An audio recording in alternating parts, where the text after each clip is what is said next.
বিসমিল্লাহির রহমানির রহিম। আসসালামু আলাইকুম দর্শক, আমার রান্নাঘরে আপনাদেরকে স্বাগতম। আমি দেখাবো আজকে প্রচণ্ড পরিমাণ গরম পড়েছে, কাঁচা আমের কিভাবে শরবত বানাবো। তো আমি 2টা এখানে আম নিয়ে নিছি, 3টা কাঁচামরিচ নিয়ে নিছি, চিনি নিয়ে নিছি, নর্মাল লবণ নিয়ে নিছি, বিট লবণ নিয়ে নিয়েছি, আমি ঠান্ডা পানি নিয়ে নিছি।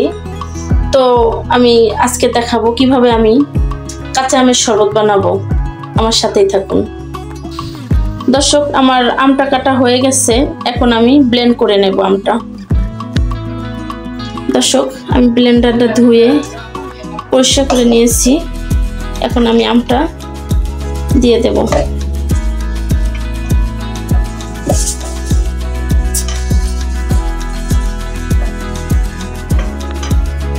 এখন আমি বিট লবণটা দিয়ে দেব।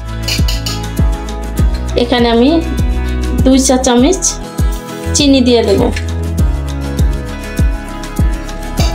এখানে আমি আধা চামচের 4 ভাগের 1 ভাগ লবণ দিয়ে দেবো। যেহেতু আমি বিট লবণটা দিয়েছি, সেক্ষেত্রে আমার এতটুকু লবণই যথেষ্ট।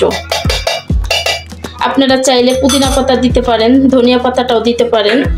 এখন আমি পানিটা দিয়ে দেবো। আমি এখানে 3 গ্লাস পানি ব্যবহার করব। তো আমি আপাতত ব্লেন্ডার করার জন্য আধা গ্লাস পানি ব্যবহার করব। মোট আমি 3 গ্লাস, ব্লেন্ডারের পরে আমি মোট 3 গ্লাস পানি দেব। এখন আমি আধা গ্লাসের মতনই পানি দিয়ে দেব। আমি এখন 3টা মরিচ দিয়ে দেব।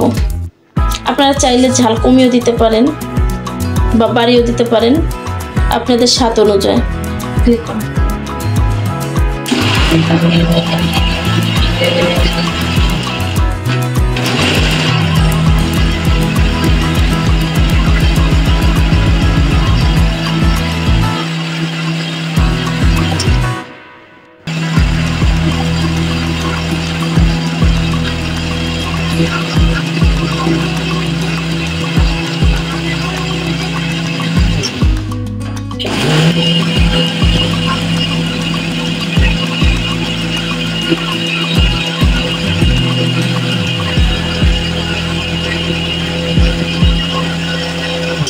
তো দর্শক, হয়ে গেছে আমার আমের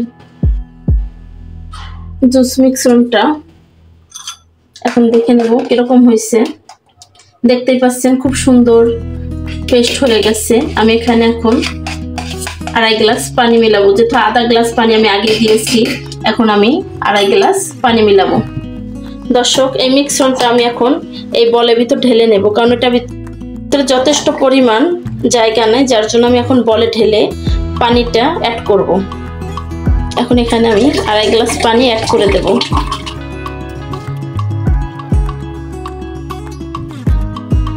আরো আধা গ্লাস দিয়ে দিলাম। আপনারা চাইলে আরো পানি কম বেশি করে দিতে পারেন, যেহেতু এত ঘন খাওয়া যাবে না। আমার ঘনটা একদম পারফেক্ট আছে, একদমই দেখতে পাচ্ছেন দর্শক, মিশ্রণটা একদম পারফেক্ট আছে। চাইলে আপনাদের চিনির পরিমাণটা একটু বাড়িয়ে দিতে পারেন, লবণ স্বাদ মতো দেবেন। এখন আমি গ্লাসে পরিবেশন করব।